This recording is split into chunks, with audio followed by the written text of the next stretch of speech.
출애굽기 23장 1절부터 9절까지입니다.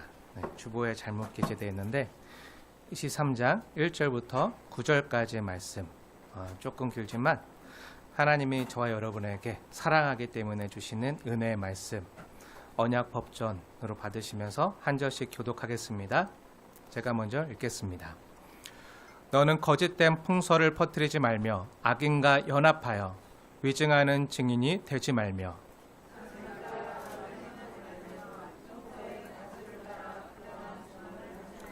가난한 자의 송사라고 해서 편벽대에 두둔하지 말지니라.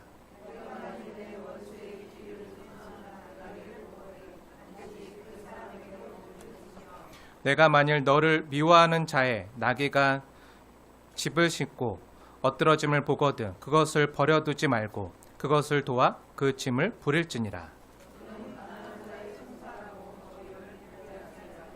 거짓 일을 멀리하며 무죄한 자와 의로운 자를 죽이지 말라. 나는 악인을 의롭다 하지 아니하겠노라.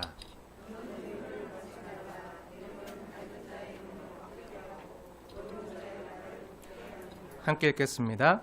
너는 이방 나그네를 납치하지 말라. 너희가 애굽 땅에서 나그네 되었은즉 나그네의 사정을 아느니라. 아멘. 네, 우리의 사정을 아시는 하나님께서 오늘 우리에게 귀한 은혜의 말씀을 주셨는데요. 오늘은 하나님 나라 로스쿨 네 번째 시간입니다. 하나님께서 시내산에서 십계명을 주신 다음에 21장부터 23장까지 언약 법전을 직접 내려주시는 말씀인데요. 하나님께서 시내산에서 직접 가르쳐 주신 하나님 나라 로스쿨, 하나님 나라 사법연수원의 오늘이 네 번째 시간인데요. 어제 날짜 뉴스를 보니까 어제 10월 10일자 뉴스 보니까 요즘은 의대 열기가 조금 예전만 못하다고 하더라고요. 의대 열기가 조금 시들어들고 이제 로스쿨이라고 불리는 사법연수원의 경쟁률이 역대 최고래요. 역대 최고로 치솟았대요. 이제 공부 열심히 하는 사람들이 의대생들이 늘어나면 나중에 의사들이 많아지면 먹고 살기 힘들겠구나 해서 요즘에는 다 판검사, 변호사가 되기 위해서 사법연수원으로 다 몰리고 있대요. 그래서 경쟁률 역대 최고인데 회사 다니던 직장인들까지 또 공기업이나 대기업을 다니는 그런 임원들까지 그만두고 또 초등학교, 중학교, 고등학교 선생님들이나 또 공무원들 중에도 기획재정부 5급 사무관을 보던 공무원들까지 다니던 직장을 그만두고 로스쿨로 들어가려고 애쓴다는 기사를 어제자로 봤는데 이런 사람들은요, 이 땅에서의 부와 명예를 위해서 로스쿨에 들어가서 법률을 배우는 거지만 저와 여러분은 이보다 더 귀합니다. 더 영광스러운 하나님 나라 로스쿨에서 이 땅에 하나님께서 세우시기 원하시는 하나님 나라, 의와 공도의 나라, 사랑의 나라를 위해서 하나님이 우리에게 직접 주신 언약 법전, 하나님의 법률을 배운다는 게 다른 거예요. 어떻게 보면 더 영광스럽고 귀한 거죠. 잘 따라오고 계시죠? 오늘도 졸지만 않으면 돼요. 크게 어렵지 않으시죠? 오늘도 귀 쫑긋 세우시고 하나님의 교회에게 주시는 음성에 귀를 기울이시길 축복합니다. 하나님의 언약 법전이 출애굽기 21장부터 23장까지 십계명 다음에 이제 이렇게 세 장에 걸쳐 주어지는데 오늘은 그 마지막 장이라 할 수 있는 23장. 그 중에 오늘은 1절부터 9절까지 살펴보기 원하는데요. 우선 크게 보면 출애굽기 23장 1절부터 3절의 내용은 거짓 증거와 관련된 법률이에요. 거짓 증거와 관련된 말씀이고 4절부터 9절의 내용은 탐심과 관련된 법률, 탐심과 관련된 말씀을 살펴본 예정인데요. 집중해서 들어주시길 권면합니다. 조금 전에 1절부터 3절은 거짓 증거에 대한 법규고 4절부터 9절은 탐심에 대한 법규라고 했잖아요. 그러면 이 내용들이 다 무엇과 관련 있는 말씀이죠? 우리가 출애굽기 20장에서 봤던 십계명과 관련 있는 말씀이에요. 우리 지난주 말씀 기억나시나요? 지난주 말씀 도둑질하지 말라. 가늠하지 말라와 관련된 법규들이 나왔었잖아요. 네. 그럼 오늘은 1절부터 3절까지는 10계명의 제9계명인 거짓 증거하지 말라와 관련된 법규이고요. 그리고 4절부터 9절은요. 10계명의 10번째 계명인 내 이웃의 소유를 탐내지 말라는 계명과 깊은 관련이 있는 법규들이에요. 그럼 그 내용들을 하나씩 보겠습니다. 먼저 1절에 보면요. 너는 거짓된 풍설을 퍼뜨리지 말며 악인과 연합하여 위증하지 말라고 기록되어져 있어요. 요즘으로 말하면 없는 말을 꾸며내거나 거짓말을 하거나 가짜 뉴스를 퍼뜨리지 말라는 거예요. 그리고 악한 자들과 연합해서 위증하지 말라는 거예요. 우리 주 예수님께서도 악한 자들과 연합된 거짓 증거자들에 의해서 십자가에 달려 죽으셨잖아요. 네, 그런 일을 하지 말라는 거예요. 그리고 2절 말씀, 다수를 따라서 악을 행하지 말 뿐 아니라 송사에 있어서도, 네, 송사가 뭐죠? 네, 재판. 네. 송사에 있어서도 다수를 따라서 부당한 증언을 하지 말라는 거예요. 다수의 의견이 반드시 옳은 건 아닐 수 있다는 거예요. 다수의 사람들의 의견이 어떤 거짓된 선동자나 누군가의 조작에 의해서 움직일 수 있는, 그래서 사람들이 그걸 따라서 우르르 올려갈 수 있는 그런 뭘 주체적일 수 있는지를요 우리에게 잘 보여주는 거예요. 그러니 증언을 할 때 다수의 압력을 느껴서, 다수의 압력을 뭐라고 하죠? 네, 피어 프레셔라고 하잖아요. 네. 그 사실이 아니지만 내가 많은 사람들의 호감을 사려면, 내가 이 사람들의 인정을 받으려면 그들이 원하는 대답을 해줘야지 하고 누군가를 곤란에 빠뜨리는 부당한 증언을요 하지 말라는 거예요. 그리고 3절 말씀은요, 가난한 자의 송사라고 해서 편벽대에 두둔하지 말라는 거예요. 근데 이 말씀은요 그 밑에 6절에 다시 한번 강조되어서 나오고 있는데요, 6절 말씀이 뭐죠? 네. 너는 가난한 자의 송사라고 정의를 굳게 하지 말라는 거예요. 두 번이나 하나님께서 강조해서 말씀하고 있어요. 가난한 사람이라고 해서 법을 어겨도 되는 건 아니라는 거예요. 가난하다고 해서 법을 어겨서도 안 되고, 그 사람이 가난하다고 딱하다고 해서 그 법을 어긴 사람의 편을 들어주지 말라는 거예요. 여기까지 말하면 목사님 지난 시간에는 하나님께서 고아와 가부와 나그네 하나님이라면서요, 그런 사회적 약자들을 교회가 잘 돌봐야 되는 게 하나님의 뜻이라면서요, 근데 오늘은 가난한 자의 편을 들어주지 말라니요, 그들을 편벽대에 두둔하지 말라니요, 지난주 말씀과 다른 거 아닌가요? 이렇게 묻는 분들이 계실지도 모르겠어요. 네, 우선 분명히 말씀드립니다.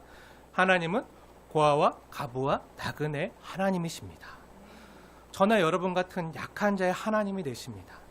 또한 약한 자를 들어 강한 자를 부끄럽게 하시는 하나님이십니다. 그렇다고 해서 약한 자가 자신이 가난하거나 부족하다는 것을 들어서 그걸 면죄부로 삼아서 죄짓는 것을 합리화해서도 안 된다는 거예요. 고아와 가부와 나그네 하나님이 되신다는 것은요, 당시 이러한 사회적 약자들이 힘있고 가진 자들에 비해서 정당하게 법의 보호를 못 받았기 때문에, 받지 못했기 때문에, 그래서 하나님께서 정직하고 바르게 살아가는 사회적 약자를 억울하게 괴롭힘 당하지 않도록 하나님이 그들을 친히 보호하시고, 또 그들의 부르짖음을 들으시고 하나님이 그들을 반드시 신원해 주신다는 말씀과 약속인 거죠. 가난하다고 해서 그걸 면죄부 삼아서 마음대로 죄를 저지르거나, 내가 남보다 부족한 사회적인 약자라고 해서 공동체를 힘들게 하거나 법을 어겨도 된다는 것 아니에요. 어떤 분들은요, 내가 이렇게 가난한 건 내 탓이 아니야, 다 사회 구조가 잘못됐어, 다 국가 탓이고 사회 탓이고 다 남 탓이야, 이렇게 하면서 나라나 사회를 탓하면서 아무 노력도 안 하고 또 자신이 저지르는 잘못된 일을요 합리화하는 경우도 있어요. 내가 이런 일을 하는 건 내가 내 의지로 하는 게 아니라 가난이 죄야, 가난이 시켜서 하는 거야, 가난이 죄지 나는 죄인이 아니야 하면서 나는 가난하기 때문에 그래도 돼, 가난하면 이럴 수 있어 하고 생각하는 사람들도 있어요. 아무 노력도 안 하면서 나는 가난해서 그랬어요 하면서 자신의 죄를 잘못이나 자신의 죄를 인정하지 않고 가난이 죄라서 가난이 시켜서 어쩔 수 없이 그랬어요 하고 자신의 잘못이나 게으름을요 가난으로 합리화해선 안 된다는 거예요. 제가 얼마 전 어느 책에서 봤던 글귀인데요, 그 작가가 자신의 친구 이야기를 그 책에 기록해 놓는 짤막한 구절이 있는데, 자신을 찾아왔던 한 친구의 이야기를 써놨어요. 실직을 당한 친구가 있는데 자신을 찾아왔대요. 살 길이 막막하다고. 그래서 매일 술에 취해서 나라 탓, 사회 탓, 부모 탓, 자식 탓, 남 탓만 하고 있더래요. 그래서 잘 들어보니까 그 친구의 고민의 핵심은요 간단해요. 취직이 안 된다는 거예요. 취직이 안 돼서 가난하다는 거예요. 그러면서 왜 취직이 안 되지? 하면서 사회 구조가 그래서 그래. 불경기라서 자신을 써줄 곳이 없어서 안 된다는 거래요. 그러면서 술만 마시고 있더래요. 그러면서 그 작가가 그 친구에 대해서 쓰는 주석이에요. 그가 취직이 안 되는 이유는 경기가 어려워서도 아니다. 경기는 항상 어려웠다. 그리고 누군가의 탓도 아니다. 그냥 그 친구가 채용될 만한 사람이 아니기 때문이다. 그럼 그 친구의 문제 해결은 간단하다. 채용될 만한 사람으로 탈바꿈해야 된다. 술을 끊고 새벽에 일어나 운동하고 열심히 공부하고 남들이 원하는 기술을 배우고 사람들을 사귀면서 최대한으로 노력하고 있는데도 인생에서 전혀 좋은 일이 일어나지 않는다고 말하는 사람을 나는 여태껏 본 적이 없다 하면서 그 친구에게도 그런 조언을 해줬다는 그런 글귀를 봤는데, 무슨 얘기를 하려고 하는 거죠? 우선 자신의 잘못을 나라 탓이야, 사회 탓이야, 쟤 때문이야 하고 남 탓만 하면서 합리화하지 말라는 거예요. 우리는 뭔가 내가 원하는 대로 안 되면 남 탓을 하는 경우가 있어요. 그런데 딱히 누구 탓이라고 돌리가 뭐하면 나라 탓이야, 사회 탓이야 하고 사회 구조가 썩었어, 이런 말을요 자주 해요. 물론 맞는 부분도 있어요. 근데 가장 중요한 건요, 그렇다고 부조리한 세상에서 살아간다고 해서 나의 잘못을 합리화하거나 죄를 지어서는 안 된다는 거예요. 성경에서는 우선 사회적인 약자를 돌봐주라고 우리에게 먼저 권면하고 있지만, 그렇다고 해서 사회적 약자가 저지르는 죄에 대해서 그 사람이 가난하다고 해서 정의를 굳게 하는 일은 없어야 된다고 하나님이 말씀하고 계세요. 물론 우리 주변에 정말 일을 하고 싶어도 직장을 구하고 싶어도 못 구하는 사람들이 있어요. 분명히 있어요. 몸에 장애가 심하거나 또 너무 연로해서 일하고 싶어도 못하는 분들이 계세요. 그런 분들이라면 당연히 국가나 또 교회가 돌봐야죠. 그런 분들 얘기하는 게 아니에요. 오늘 본문은요, 부자나 강한 자가 법을 굳게 하는 일이 있어서도 안 되겠지만, 또한 동일하게 가난하다고 해서, 가난한 자라고 해서 정의를 굳게 하는 일이 있어서는 안 된다는 거예요. 부자라고 해서 다 나쁜 사람도 아니고 또 가난하다고 해서 다 옳은 사람도 아니라는 거예요. 물론 그 사람의 형편과 사정을 살피고 이해는 하되, 가난한 자라고 해서 그 사람이 죄를 지었음에도 편벽대에 두둔하거나 그렇게 해서 사회 정의를 굳게 해서는 안 된다는 거예요. 또 반대되는 내용을 또 7절부터 하나님 말씀하고 있는데요. 7절에서는 거짓된 일을 멀리하고 무죄한 자와 의로운 자를 죽이지 말라고 말씀하세요. 하나님께서는 악인을 의롭다 하지 않으신다는 거예요. 그러니 악인과 함께 하지 말라는 거예요. 1절에도 악인과 연합하여 위증하는 증인이 되지 말라. 그러니까 악인과 함께 하지 말라는 거예요. 그리고 8절부터는요, 우리에게 뇌물을 받지 말라고 말씀하고 계세요. 뇌물을 받지 말라. 왜죠? 뇌물은요, 우리의 눈을 어둡게 하고 의로운 자의 말을요, 굽게 하기 때문이에요. 오늘날 뇌물이나 어떤 권력 때문에 너무나 어그러진 판결이나 일들이 많잖아요. 네, 가난한 사람은 진짜 생존을 위해서 빵 하나 훔쳤다고, 뭐 하나 뭐 했다고 막 감옥에 가고 중한 형벌을 받고 막 그러는데, 진짜 대놓고 도둑질하는 네, 엘리트 화이트 칼라 범죄자들 주가 조작을 하고, 그래서 몇 천억 몇백억의 손실을 막 끼치고 또 몇 조의 그 국가 산업을 힘들게 하는 막 그런 사람들은요 걸리지도 않아요. 변호사들을 너무 잘 쓰고 네. 또 법조인들가 너무 잘 알아서 또 언론을 자기 편에 유리하게끔 이렇게 왜곡시켜가지고 잘 걸리지도 않고, 그리고 실질적으로 법이 드러나서 감옥에 가더라도 금방 사면으로 나와요. 금방 또 잘 써서 큰 징역형도 아니라 대부분 집행유예로 그냥 나오는 경우도 많이 봐요. 왜 이런 일들 벌어지는 거죠? 뇌물이나 권력 때문에. 눈을 어둡게 하고 의로운 자의 말을 굳게 하는 일이요 너무 많기 때문에 이런 일이 없도록 하라는 것. 이게 사회 정의라는 거예요. 그래서 유전 무죄, 무전 유죄라는 말도 있잖아요. 그런 일이 이 땅에서 생겨선 안 된다는 거예요. 하나님의 나라는 의와 공도의 나라라는 거예요. 어떻게 보면요, 가장 의로운 법치주의는요 하나님 나라예요. 하나님 나라. 여기까지는 너무 명확하기 때문에 아마 다 이해하실 거예요. 이 법 관련된 너무 명확한 신뢰 판례들을 쭉 기록하고 있기 때문에 여기까지는 아마 다 이해하실 텐데, 좀 받아들이기, 뭔지는 알겠는데 머리로는 이해하는데 가슴으로 통하지 않는, 받아들이기 힘든 말씀이 오늘 본문에 나오는데요. 4절과 5절 말씀.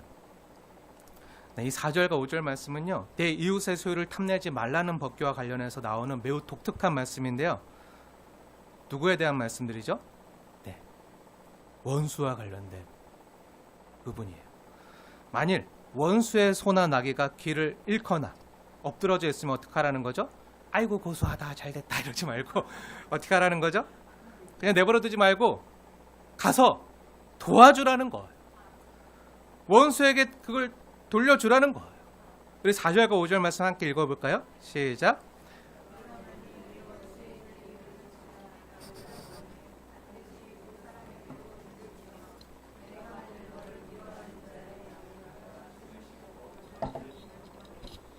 버려두지 말고 그것을 도와 그 짐을 부릴지니라. 아멘. 네.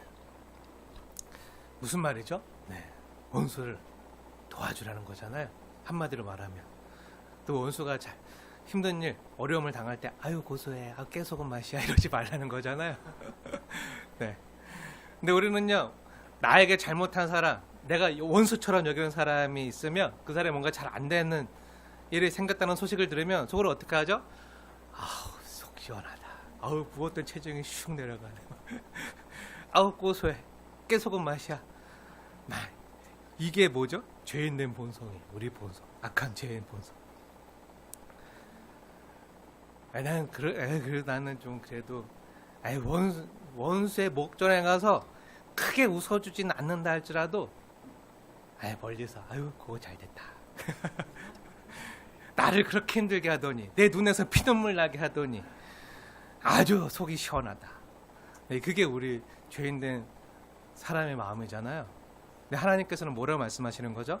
네, 그러지 말고 가서 도와주라는 거예요.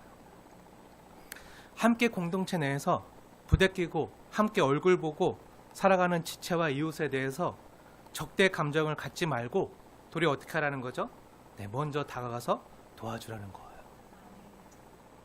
오늘 특송했던 찬양처럼 내가 먼저. 네. 놀랐어요.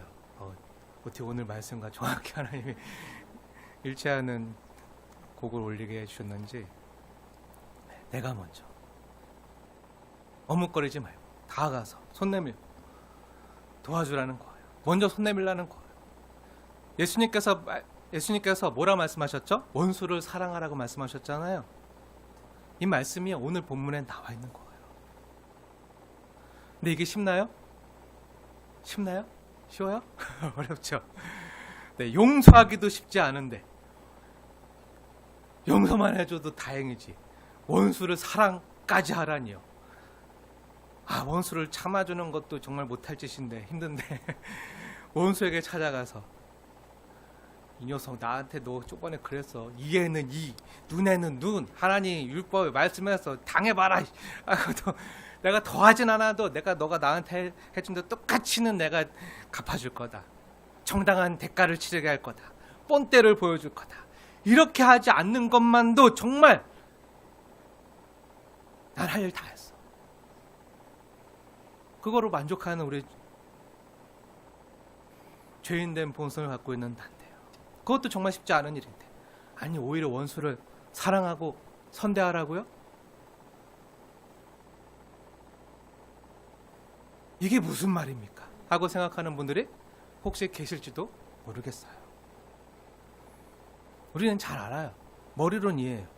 예수님께서 죄인 되었던, 아니 하나님과 원수 되었던 나를 먼저 사랑하시고 참아주시고 찾아와 주시고 그렇게 나를 위해 목숨을 내어주실 만큼 십자가 지셨어. 그렇게 나를 용서해 주시고 사랑해 주셨어. 나도 예수님처럼 원수된 자를 용서하고 사랑해 줘야겠다 하고 생각은 할 수 있어요. 모르는 분 있나요? 우리 중에? 다 알죠? 하도 제가 수십 번 수백 번 얘기해서 아마 다 머리로는 알아요. 성경에서 예수님이 분명히 말씀하니까 머리로는 이해가 돼요. 내 세상에서 가장 먼 여행은요, 머리에서 마음으로 가는 여행이라고. 머리로는 이해가 되지만 여기로까지는 너무 힘들어. 머리로는 이해가 되지만 마음으로는 용납이 안 되는 경우가 많아요. 이해는 되는데 용납이 안 돼. 그리고 억지로 마음에서 받아들였다고 하더라도 이른데 하면서 억지로 마음에서 그 하나님 하라고 하니까 내가 그렇게 구원 받았고 용서 받았으니까 하기 싫어도 해야지 하고 받아들였다고 하더라도 이 가슴에서 손과 발로 내려가서 움직이는 것도 쉽지 않아요. 이건 정말 성령님의 역사가 아니면 성령님의 능력이 아니면 또 쉽지가 않아요. 사랑하는 여러분, 주님의 이름으로 축복하고 권면합니다. 오늘 주님의 이 말씀을 들으면서 머리로 깨달아진 말씀이요, 여러분의 가슴을 적시고요, 또 가슴이 동하여져서 여러분의 손과 발을 움직여서 주님의 귀한 하나님 나라의 일에 동참하는 저와 여러분 되어지길 축복하며 먼저 권면을 드립니다. 성경 말씀은요, 하나님의 말씀이죠. 하나님의 말씀이기에 순종하면요, 저와 여러분에게 복이 되는 말씀임을 우리가 분명히 믿어요. 알아요. 근데 복이 되는 말씀에도 불구하고 어떤 말씀들은요, 정말 삼키기 힘든 알약처럼, 이 엄지만한 알약처럼, 아내가 저 건강해지라고 비타민을 사줬는데 비타민이 너무 커. 비타민이 너무 커서 너무 솔과 비타민, 이 손가락 한마디만한 크기인데 먹다가 죽을 뻔했어요. 먹다가 안 넘어가서 캑캑거리고 바닥에 이렇게 해서 막 죽을 뻔해가지고, 근데 두 번 다시 비타민 먹나 봐라. 그래도 먹으라니까 할 수 없이 반으로 쪼개서 가루 내서 힘들게 먹기도 하는데, 진짜 너무 큰 알약은요, 먹다가 죽을 것 같아요. 안 삼켜져, 안 내려가. 그런 것처럼 이거 먹으면 분명히 나에게 도움이 되는 거 알지만 안 삼켜지는 말씀들이 있나요, 없나요? 있죠. 있어요. 예를 들면 조금 전 하나님의 말씀, 출애굽기 23장 4절과 5절 말씀에서 본 것처럼 내 원수가 곤란한 일을 당하거든 그냥 두지 말고 도와줘라, 이런 말씀들이죠. 근데 이 말씀을 예수님께서 하나님께서 한두 번 하신 게 아니잖아요. 무지 많이 말씀하셨어요. 구약에서도 수십 번 말씀하시고 신약에서 예수님께서는 더 많이 말씀하세요. 그래서 예수님께서 저와 여러분에게 대표적으로 마태복음 복음서에 보면 마태복음 5장 44절에 이렇게 말씀하세요. 하나님의 말씀을 들으십시오. 나는 너에게 이르노니 너희 원수를 사랑하며 너희를 박해하는 자를 위하여 기도하라, 이렇게 말씀하세요. 그리고 누가복음 6장 27절에 또 말씀하시는데요, 너희 원수를 사랑하며 너희를 미워하는 자를 선대하라. 선대가 뭐죠? 선하게 대해주라는 거잖아요. 도와주라는 거잖아요. 또 로마서에 우리가 지난번에도 봤지만 너희가 친히 원수를 갚지 말고 어떻게 하라고요? 원수 갚는 걸 하나님께 맡기라는 거야. 너희가 원수 갚으려고 하지 말라는 거야. 그리고 그 밑에 있는 말씀이 뭐죠? 너는 내 원수가 줄이거든 가서 먹이고 내 원수가 목마르거든 가서 마시우게 하라. 그렇게 악에게 지지 말고 선으로 악을 이겨라. 이게 하나님의 말씀이잖아요. 이런 말씀하시니까 때로는 이런 말씀이 못내 서운할 때가 있어요. 주님이 제가 당한 고통과 서름을 아신다면, 억울함을 아신다면 그런 말 못하실 거예요. 제가 가서 복수 안 하는 것만도 전 정말 잘했다 생각하는데 제가 당한 그걸 아세요? 그 서름을 아세요? 억울함을 아세요? 피눈물 났어요. 근데 그걸 아시면서도 아시는 분이 저한테 그러세요? 하고 생각할 때가 있나요, 없나요? 당한 분만 알아요. 당한 분만 알아요. 그러면 이게 머리로는 알면서도 이해는 하는데 마음으로는요, 용납이 안 되고 순종이 안 되는 거예요. 근데 하나님께서 저와 여러분에게 이 말씀하셨다면요, 그렇게 말씀하신 이유가 있겠죠. 정말 쉽지 않아도 우리가 하나님 말씀에 억지로라도 순종할 때 정말 내켜서 자원해서 하는 게 아니라 정말 억지로라도 순종할 때 하나님이 우리에게 주는 복과 은혜가 있다는 거예요. 오늘 출애굽기 23장의 말씀은 언약 법전이에요. 법률이에요. 해도 되고 안 해도 되는 선택적인 말씀이 아니라 뭐라 그랬죠? 강제성이 있는, 무조건 해야 되는 법규예요. 네, 법규. 근데 우리가 원수가 있어요? 원수가 곤란을 당하고 있어요? 고소하다, 잘됐다 이렇게 가서 크게 웃어주진 않아도 그럼 봤는데 지나칠 수도 있잖아요. 못 본 채 할 수도 있잖아요. 근데 이건 강제성 있는 법률이라 그러지 말라는 거예요. 반드시 하라는 거. 너가 그 마음에 자원하는 마음이 없어도 억지로라도 이렇게 순종할 때 하나님이 우리에게 복을, 은혜를 주신다는 거예요. 그럼 그렇게 한 이유가 있겠죠. 그 왜 그렇게 하셨을까요? 여러분 원수를 한번 떠올려 보세요. 없으면 복이에요. 없으면 진짜 한숨부터 나오는데 여러분 원수가 누구죠? 원수 러시아에 있는 푸틴인가요? 저 미국에 있는 마피아인가요? 아니잖아요. 멀리 있는 다른 나라에 있는 사람이 원수가 되는 일은 거의 없어요. 그럼 누가 원수죠? 누가 왼수죠? 가까이 있는 사람. 가까이 있는, 같은 집안에 있는 사람. 나에게 상처를 준 가족. 가시돋친 말을 내뱉는 가족, 가까이 있는, 늘 얼굴을 부대끼고 맞붙고 사는 그런 형제, 자매, 부모, 자식, 아니면 같은 공동체 내에 있지만 나에게 상처 주는 말과 행동을 해서 불편한 관계에 있는 사람이 원수가 될 때가 많아요. 그래서 우리는 왼수야 이런 말 자주 하잖아요. 근데 이 왼수야 하면 또 그건 또 괜찮아요? 이 원수야 하지 않고 왼수야 이러면 괜찮아요. 그건 애증 섞인 표현이잖아요. 사랑하지만 서운한 감정이 버무려져 있는 그런 감정이 나오는 게 이 왼수야. 근데 원수는 달라요. 사랑하는 마음이 1도 없어요. 안 되길 바래요. 진짜 힘든 사람이거든요. 날 상처 준 사람이거든요. 안 보면 좋겠는 사람이거든요. 근데 보통 관계가 힘든 사람이요, 나의 원수가 될 때가 많아요.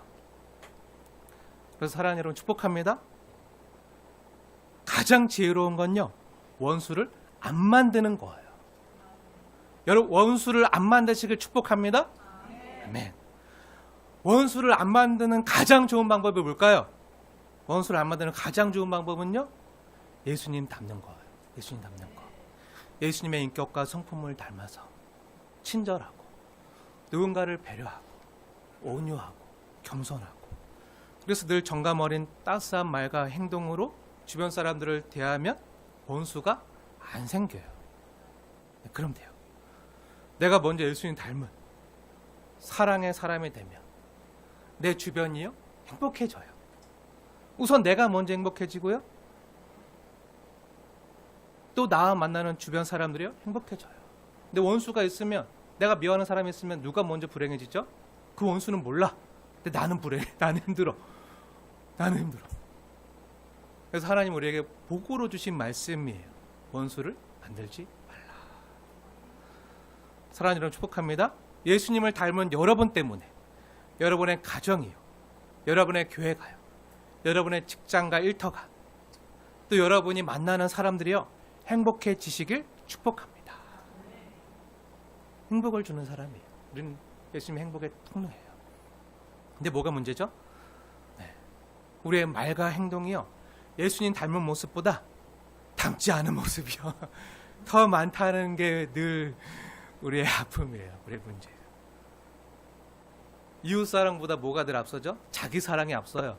자기애가 앞서요. 나만 아니면 돼.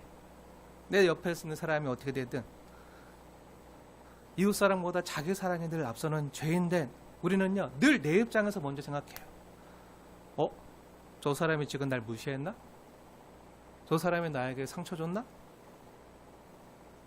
하고 생각하게 되면요 그 사람에 대해서 똑같이 갚아주려고 하는 마음이 있어요. 아니, 대로 받았으니까 말로 갚아주려고 하는 마음이 있어요. 그래서 나도 그 사람에 대해서 무시하고 똑같이 무례에 행하고 그 사람이 잘못할 때만 기다리고 있어요. 너 나한테 저번에 그렇게 말했지. 너도 한번 걸려봐라. 그냥 그걸 꼬투리 잡아서 막 싸붙일 때가 있나요, 없나요?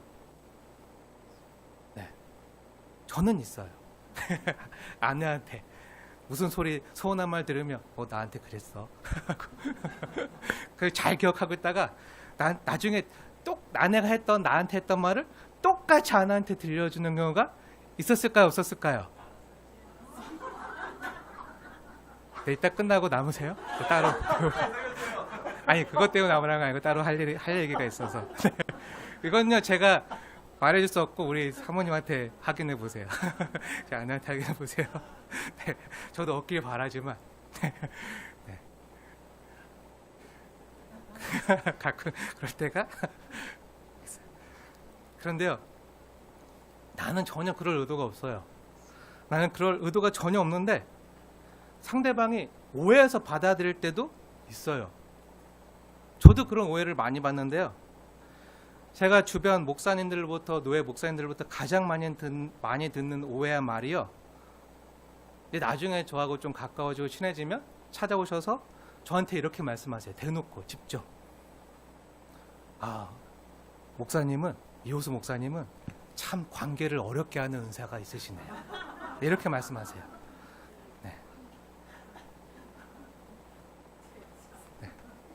그러면서 저에게 처음에 저랑 친해지고 싶어서 다가오다가도 제가 무뚝뚝하고 인상 쓴 표정에, 제 아내가 그러는데 저는 3가지 인상밖에 없대요. 네, 3가지 인상밖에 없대요. 다른 표정이 안 나타난대요. 네, 인상 쓴 표정에 무뚝뚝하고 표정 변화가 없거든요. 가만히 있거든요. 그러면 이 표정을 보고 이호수 목사가 날 싫어하나? 나와 거리를 두길 원하나? 나와 친해지기 싫은가? 하고 오해할 때가 많았대요. 저를 처음 만날 때는 그런 오해를 많이 했는데 가까이 두고 오래 두고 보면서 이호수 목사가 나를 싫어하는 게 아니라 원래 저 목사의 표정이 그렇구나. 표정이 늘 무뚝뚝하고 또 마음과 다르게 표현이나 관계가 서투르구나 하고 몇 년이 지나서야 말씀해 주시는 분들이 계세요. 많으세요. 그러면 저한테 시기를 한 편 읊어주셨는데 나태주 시인의 시기를 읊어주더라고요. 오래 보아야 이쁘다. 너도 그렇다. 네, 한두 번 봐서는 안 돼요. 오래 봐야. 나중에 보면 진국이세요. 네, 사골이세요. 그런 분도 계세요. 뭐죠? 한 번 봐서 몰라요. 오래 두고 팔팔 끓여야 지금. 네. 그런 분들이 계세요. 그러면 이건 누가 잘못한 거죠? 누가 잘못한 거죠? 그렇게 오해한 목사님들이, 다른 목사님들이 잘못한 건가요? 아니죠. 제가 잘못한 거예요. 1차적으로는 제가 잘못한 거예요. 그분들이 오해한 게 잘못이 아니에요. 왜냐면 그런 원인을 오해하게끔 제가 제공을 했기 때문에, 제 표정과 말투로 제공했기 때문에. 사람은요 40이 넘어가면 자기 얼굴과 인상에 책임을 져야 된대요. 그러니까 저처럼 늘 무뚝뚝하고 찡그리고 있으면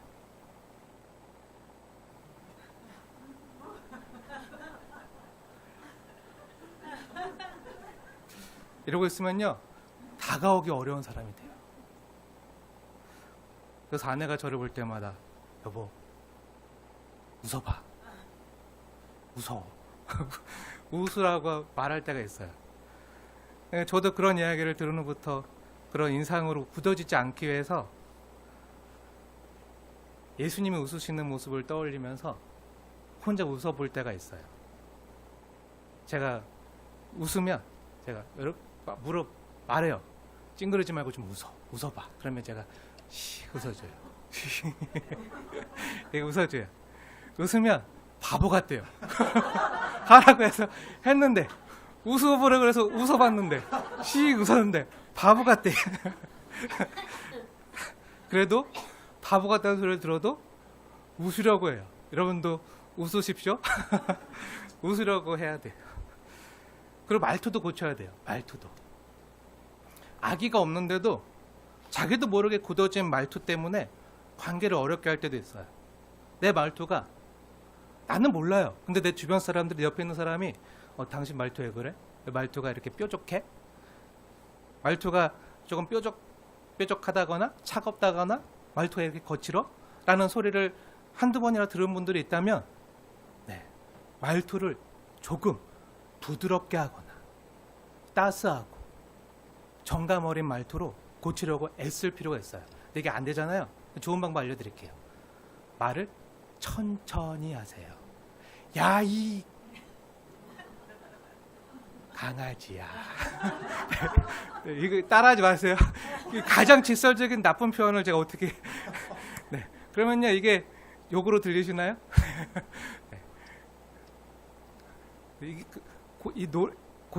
말투도요 고칠 필요가 있다고 얘기하는 거예요. 근데 이게 성질이 급해서 조급해서 감정이 느껴지는데 그럼 바로 말하려고 그러잖아요. 급해지잖아요. 그럼 언섬이 높아지고 말이 빨라지고 하면요 이 감정을 고양시켜요. 듣는 사람으로 하여금. 그리고 나도 그렇게 돼요. 근데 이런 얘기를 들었는데 당신 말투가 왜 이렇게 뾰족해? 왜 차가워? 왜 이렇게 거칠어? 이렇게 말투 좀 바꾸면 안 돼? 이렇게 얘기를 들었는데 전혀 고치려고 애쓸지도 않고 나 원래 그래. 몰랐어? 나 원래 그런 사람이야. 하는 게요 제일 안 좋아요.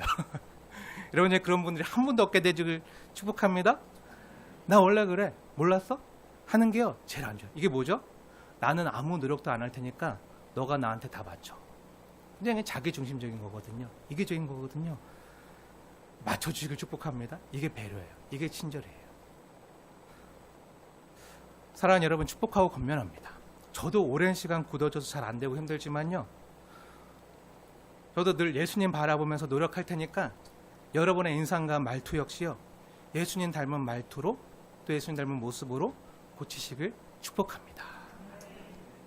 말로만 하지 마시고 이 시간 한번 실천해 볼까요? 여러분이 할 수 있는 가장 최대한의 따스하고 정감 어린 미소를 옆 사람에게 한번 보여주세요. 씩 웃어주세요.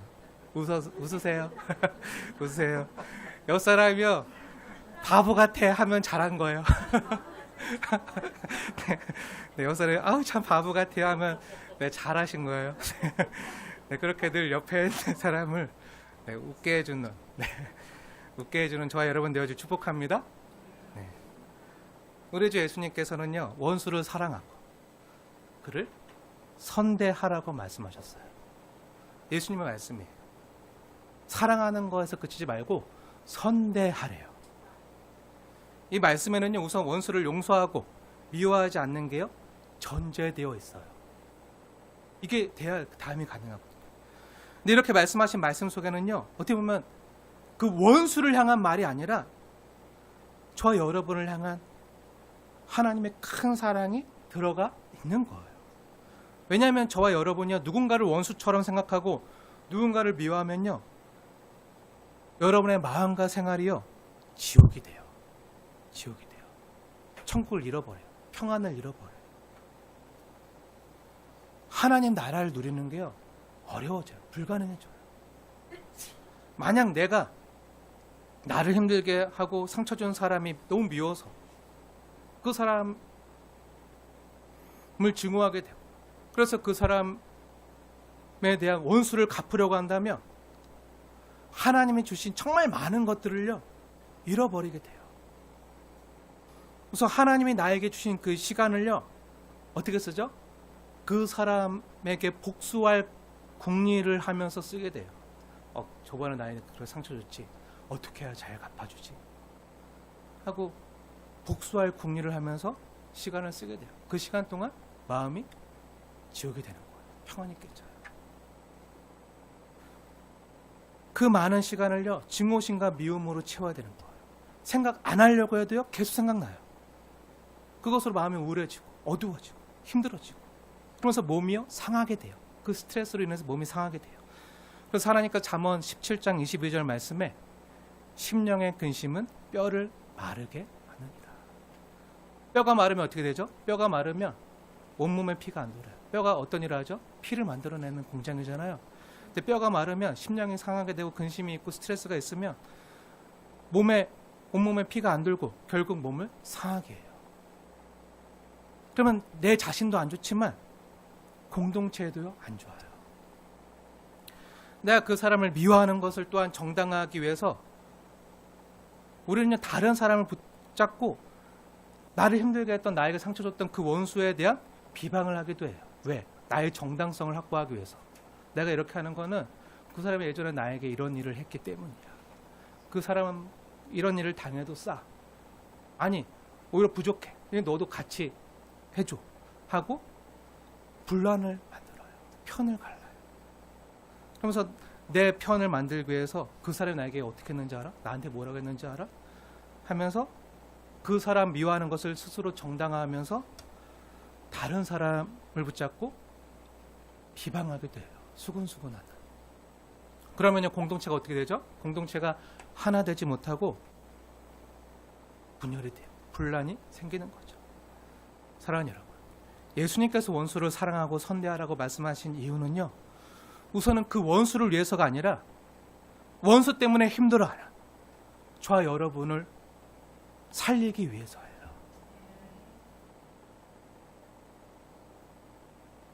원수를 생각하는 것만큼 마음이 평안이 사라지고 깨지고 지옥이 되잖아요. 근데 하나님은 우리가 정말 주 안에서 평안을 누리고 천국을 누리길 원하시거든요.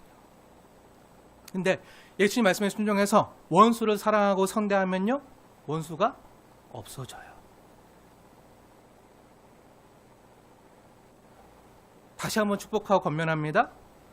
원수는요, 우선 만들지 말아야 되고요. 근데 만에 하나 우리의 연약함과 실수 때문에, 또 다른 사람의 잘못 때문에, 그 사람의 미성숙 때문에 원수가 생겼다면 원수를 그냥 묻어두면 안 되고요. 원수를 마음에서 키우면 안 되고요. 원수를 마음에서 없애야 돼요. 없애야 돼요. 원수를 마음에서 없애시길 축복합니다. 근데 원수를 마음에서 없애는 가장 좋은 방법이 뭐죠? 예수님께서 알려주셨는데요. 그게 뭐죠? 네, 그를 선대하는 거예요. 선대하는 거. 선대하면요, 원수가 마음에서 없어져요. 완전히 없어지지 않더라도 작아져요. 선대하면 원수가 없어지는 걸 제가 경험했어요. 저를 예전에 너무 힘들게 했던 어떤 전도사님이 계셨어요. 전도사님이 계셨는데, 신학교 다닐 때, 신대원 다니고 전문대고 다닐 때, 그분이 저를 라이벌로 여겼는지 저를 항상 시기하고 질투했어요. 그래서 학교에 다른 전도사님들이나 다른 분들이 막 저를 좋아하고 저랑 잘 지내면 그게 싫었는지 못마땅했는지 다른 분들에게 가서 저에 대한 악의적인 말을 하고 없는 말을 만들어서 퍼뜨리고 다니는 거예요. 홍서를 만들어 다니는 거예요. 그래서 그 얘기를 들은 몇몇 전도사님들이 저에게 와서, 내가 아는 이옥 전도사님은 그런 분이 아닌데 그분이 그렇게 말하고 다녔는데 걱정이 돼서 확인차 물어보는 거라고 전해주셨어요. 그거 없던 일인데, 그런 일이 없는데 막 만들어서 막 그 얘기를 듣고 제가 마음이 좋았을까요? 안 좋았을까요? 네. 난 그분한테 뭐 잘못한 것도 없고 악감정도 없는데 왜 나한테 그러시지? 아예 안 볼 수도 없고 앞으로 몇 년간 계속 봐야 되는데 어떡하지? 막 이런 생각이 들었을까 안 들었을까요? 네, 들죠. 그런데 저에 대한 악의적인 말뿐만 아니라 주변 사람들을 막 자기 편으로 끌어들이면서 저랑 같이 밥 먹는 사람들이 있었는데 자기가 밥 사주겠다고 다 데려가고 혼자 밥 먹게 하고 저를 따시키고 하는 그런 일들이 막 눈에 보이면서 나쁜 말들을 퍼뜨리는 게 들려오니까 제 마음이 어떨까요? 힘들어지는 거예요. 어느덧 원수가 없었는데 원수가 제 마음속에서 생겨난 거죠. 근데 그거 생각하니까 마음이 너무 힘들고 마음에 평안이 없고 말씀 연구하고 기도해야 되는데 자꾸 그 사람 생각이 나고 그 사람 묵상이 되는 거야. 네. 묵상이 되고 막 그래서 막 마음이 지옥으로 바뀌는 거야. 어떻게 하면 갚아주지? 그래서 어떻게 하지? 막 기도하다가 예수님 말씀을 보고 예수님 말씀에 한번 순종해보자. 힘들지만 순종해보자 하고 그 전도사님을 위해서 기도하고 마음은 안 내켰지만 기도하고 하나님 나 기도할 거예요. 그 사람 안 그러게 해주세요. 근데 계속 그러면 저 몰라요. 하나님께 맡길 거예요. 하나님 갚아주세요. 참 어린 기도죠. 네, 그런데 그게 제가 그 당시 할 수 있는 그거였어요. 마음이 너무 힘들었기 때문에. 하나님 아시죠? 아시니까 일단 저 용서하기 원해요. 그래도 안 되면 하나님이 어떻게 좀 해주세요. 갚아주세요. 그 사람을 변화시키든지 나를 변화시키든지 해주세요. 하고 기도했어요. 기도하고 근데 기도하는 거로 끝났나요? 예수님이 원수를 사랑하라는 것으로 끝내라고 했나요? 아니잖아요. 어떻게 하라고요?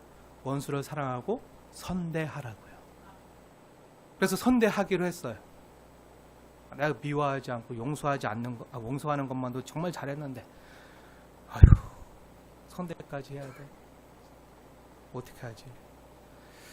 고민하다가 저도 당시 가난한 신학생 신분이었기 때문에 힘들었지만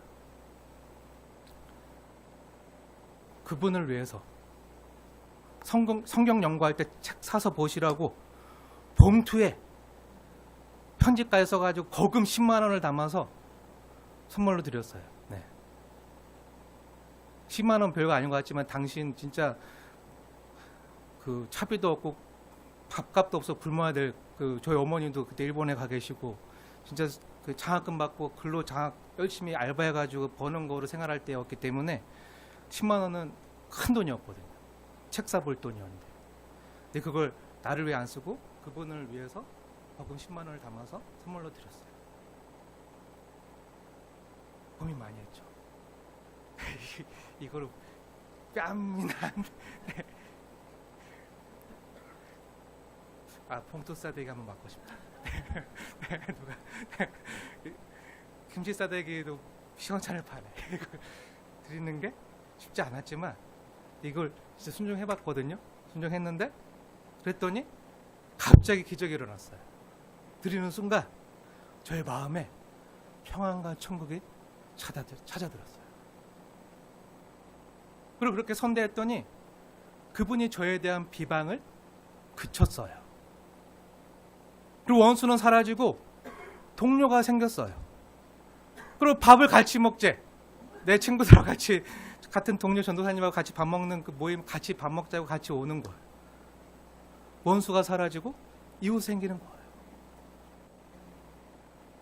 사랑하는 여러분, 우리가 원수를 사랑하라는 하나님 말씀에 순종하기 힘든 이유가 뭐죠? 왜 힘들죠? 하나님이 나는 안 사랑하시고 나를 힘들게 하는 저 원수만 사랑하는구나 이렇게 오해하기 때문에 힘들죠. 근데 원수를 사랑하는 말씀은 우선은 하나님이 나를 위해서, 여러분 자신을 위해서 주는 거예요. 내 마음속 그 원수를 없애고 그 원수 없는 행복한 인생을 살라는 거예요. 힘들면 먼저 선대해 보라는 거예요. 억지로라도 하면 그런 은혜를 주시겠다는 거예요. 그렇다고 여러분 오늘부터 티나게 선물해 주지 마세요. 오늘부터 티나게. 네, 오늘 말고 몇 주 뒤에, 몇 달 뒤에. 네, 우선 기도부터 하세요. 기도부터. 오늘 티나게 선물 주지 마세요. 네, 원수를 미워하지 않는 데까지만 하려고 하지 말고 거기서 한 걸음 더 나가서 원수를 사랑하고 선대해 보세요. 그래서 예수님께서 원수를 없애는 방법을 알려주셨잖아요. 원수를 선대하는 방법을 알려주셨잖아요. 그게 뭐죠? 지난번에 예수님께서 말씀하신 것처럼 원수가 오리를 가자고 하거든 어떻게 해요? 심리까지 가주는 거예요. 그렇게 사랑으로 섬기고 감동을 주면요, 그렇게 원수를 선대하면요, 원수가 없어져요. 원수의 소가 아니면 나귀가 길을 잃은 것을 보면요, 기회가 생긴 거예요. 기회가 선대할 기회가 생긴 거예요. 원수가 엎드러진 것을 보면요, 손을 내밀어 도와주세요.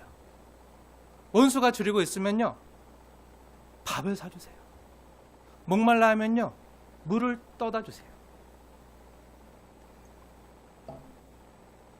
원수를 미워하지 않으려고 애쓰지 마시고요, 한 걸음 더 나가서 원수의 필요를요 채워줘 보세요. 어제 고주망태가 돼서 들어와가지고 막 힘들게 해도요, 해장국을 끓여주세요.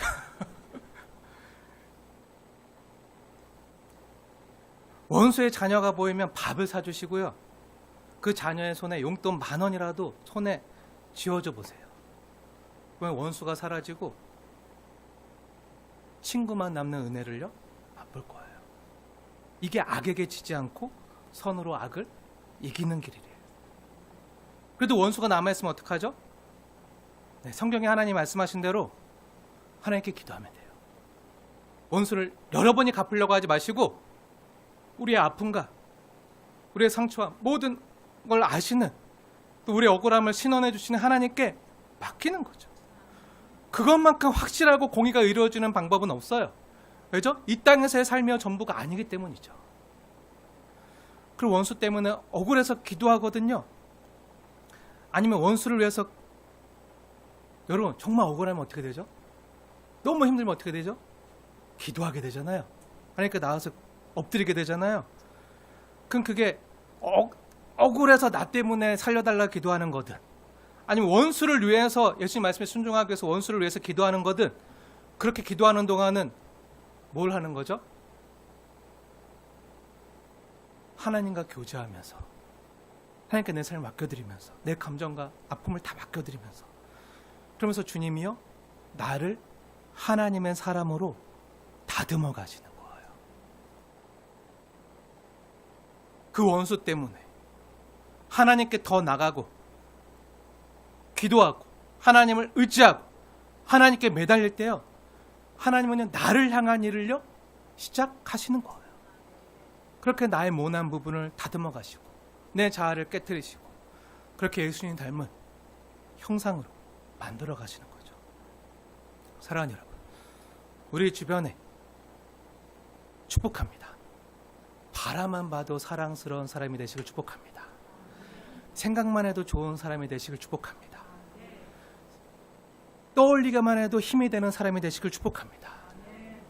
내 주변에 바라만 봐도 사랑스러운 사람, 생각만 해도 좋은 사람, 떠올리기만 해도 힘이 되는 사람이 있을 거예요. 그런 사람이 저 여러분이 되시길 축복합니다.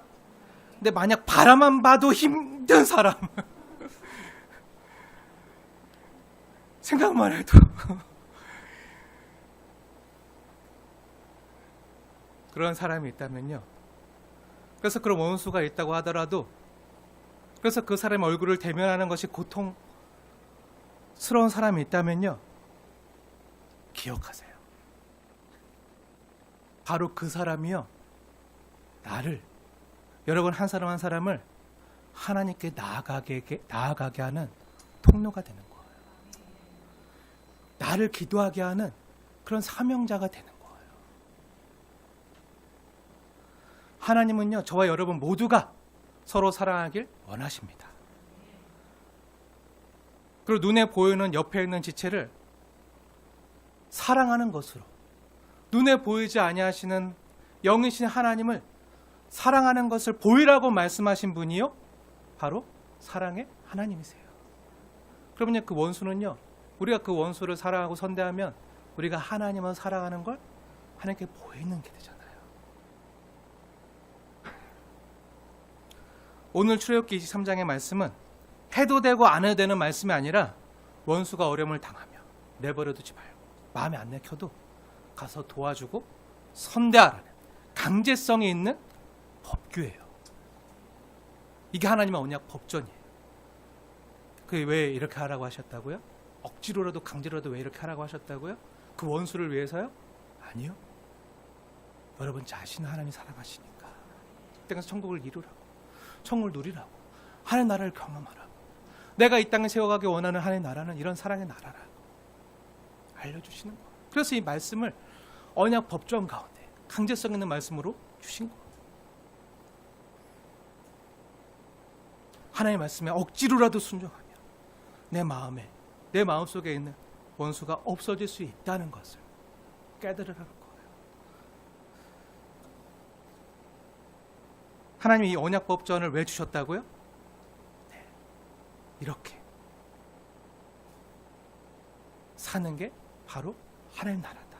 내가 너를 너무 사랑하기 때문에 내가 너에게 천국을, 하나님 나라를 누리게끔 하기 위해서 내가 이 말씀을 주는 거라는 거예요. 나의 나라는, 하나님 나라는 사랑하며 사는 행복의 나라다.